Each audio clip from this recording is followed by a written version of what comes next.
untuk masalah sodako, perintah untuk masalah santunan ya, itu tidak ada keterangan di dalam agama Islam yang berhak menerima santunan itu hanya orang Islam saja, tidak ada ya. Apalagi hanya warga Siddiqiyah atau murid Siddiqiyah saja, tidak ada ya. Yang berhak menerima santunan itu adalah fakir miskin dan anak yatim.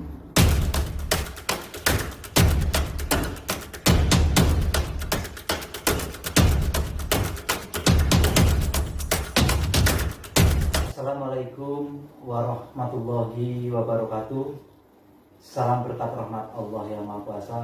Bismillahirrahmanirrahim. Alhamdulillahirabbil alamin. Wassalatu wassalamu ala asrofil anbiya'i wal mursalin Sayyidina wa Maulana Muhammadin sallallahu alaihi wasallam.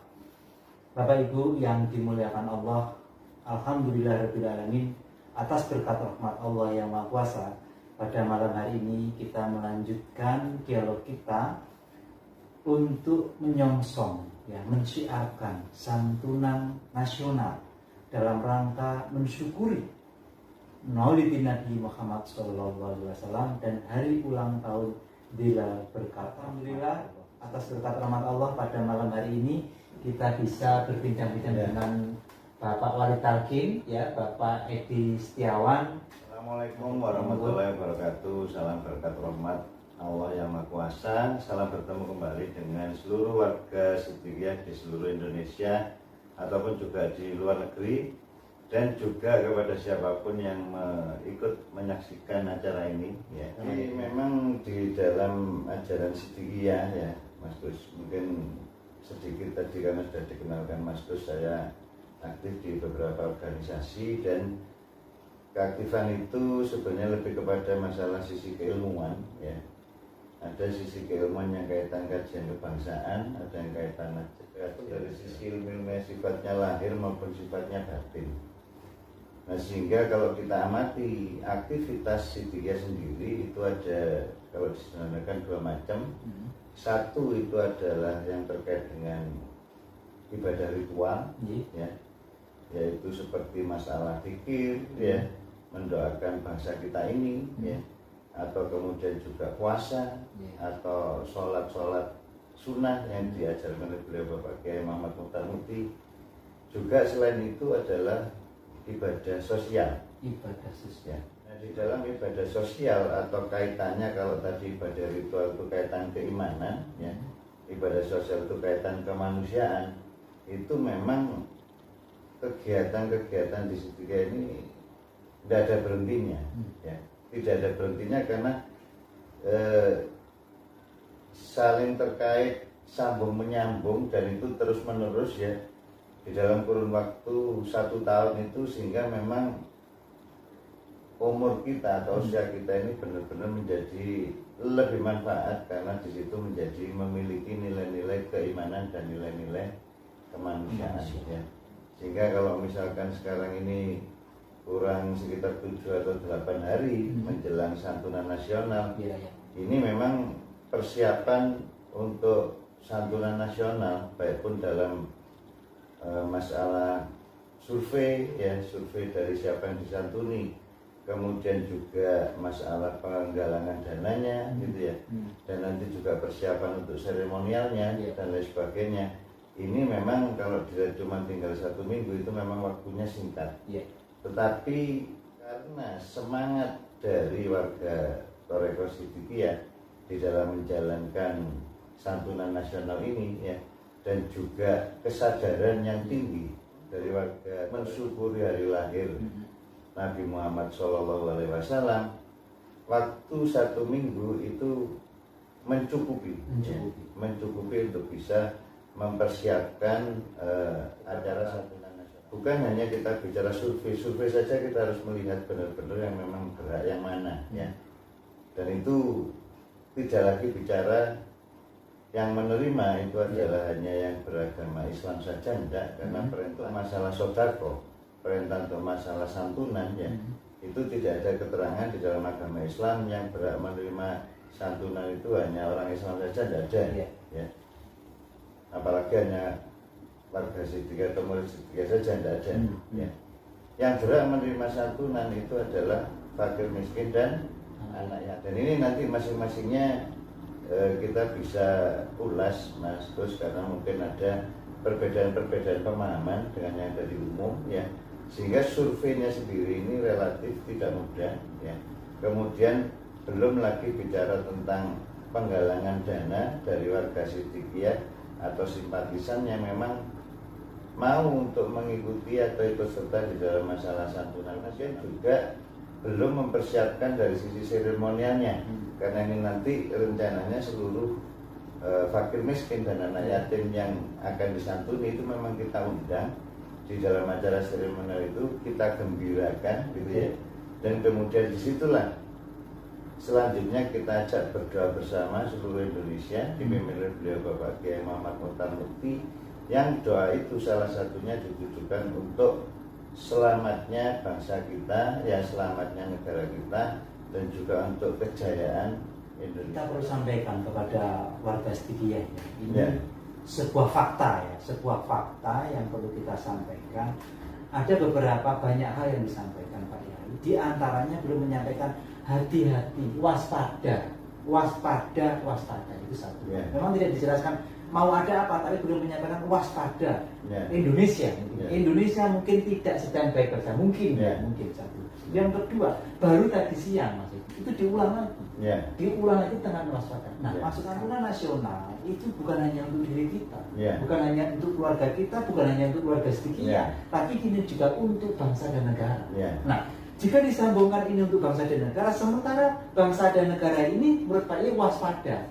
Jadi untuk acara besok, apakah ini juga untuk menanggulangi, maksudnya apa bisa untuk menanggulangi situasi yang meresahkan mursyid, waspada terhadap Gini Mas Gus, saya masih ingat ada salah satu waktu itu komentator ya, yang orang umum ya, umum yang di luar Siddiqiyah, menyampaikan, buat apa berdoa untuk bangsa negara, bangsa negara kita itu aman-aman ya, aman-aman, tentram, begitu ya. Gitu ya. Ya, itu satu hal yang saya katakan cara berpikirnya ini padahal ya juga seorang akademisi yang menyampaikan seperti itu ya. Ini yang saya katakan ini sangat sempit, sangat sempit. Sebab apa? Sebab istilahnya begini, kalau kita amati negara kita ini ya, ini semua sudah tahu lah, kita negara kita itu ada di antara dua samudra ya, ada di antara dua benua ya.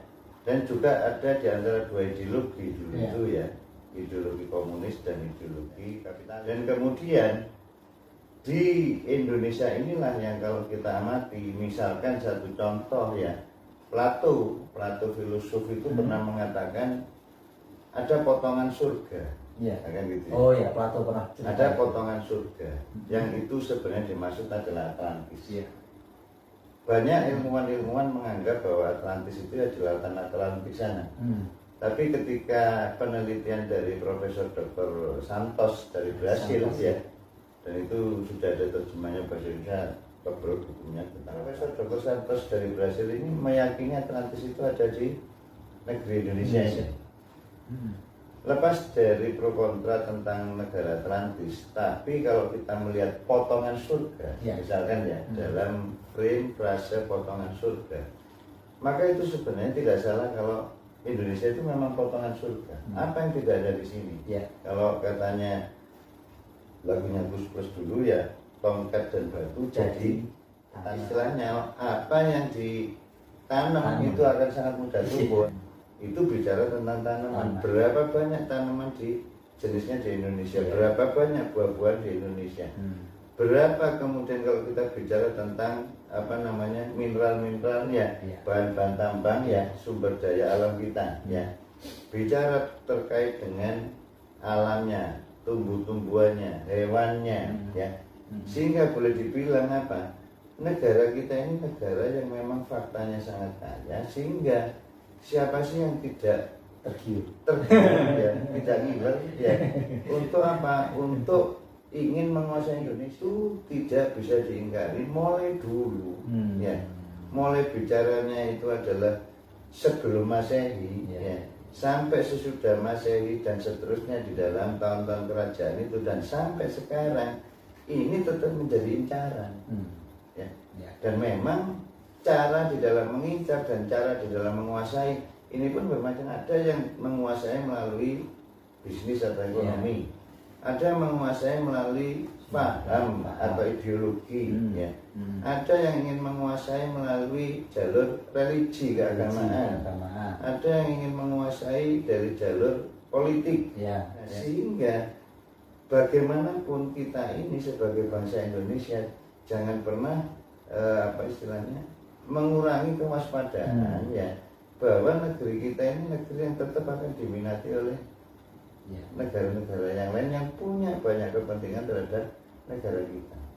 Ya, maka mungkin katakanlah, ya, pernah mendengar konon katanya kan gitu ya, negeri kita mau dibagi-bagi menjadi 6, ya, negeri kita mau dipilah-pilah dan lain sebagainya, berbagai macam berbagai macam gambaran-gambaran yang membahayakan negeri kita.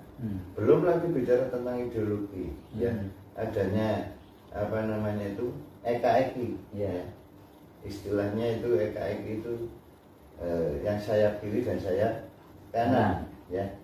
Dari jalur sayap kiri itu sudah mulai dulu juga ingin menguasai.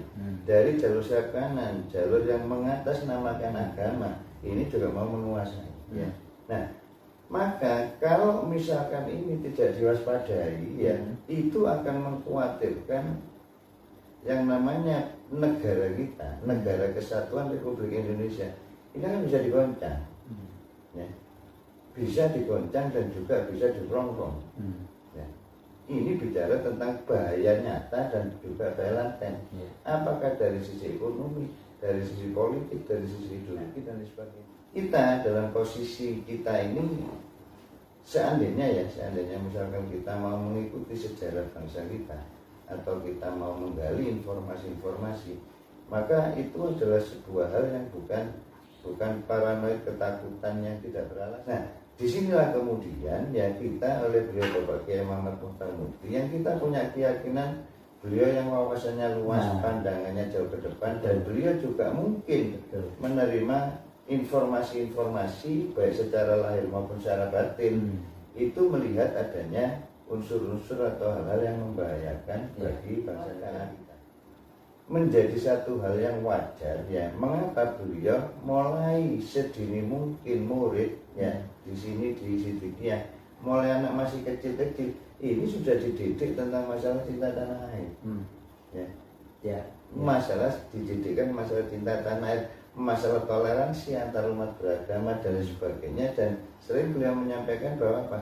Tanpa cinta tanah air, robohlah satu bangsa, satu negara. Nah, di dalam hal inilah, karena kita ini jalurnya jalur tasawuf, gitu ya, maka kita ikut serta di dalam membela bangsa dan negara ini melalui apa? Melalui pendidikan, penanaman cinta tanah dan melalui doa. Nah, ada satu keterangan yang disampaikan oleh hadis Nabi Muhammad SAW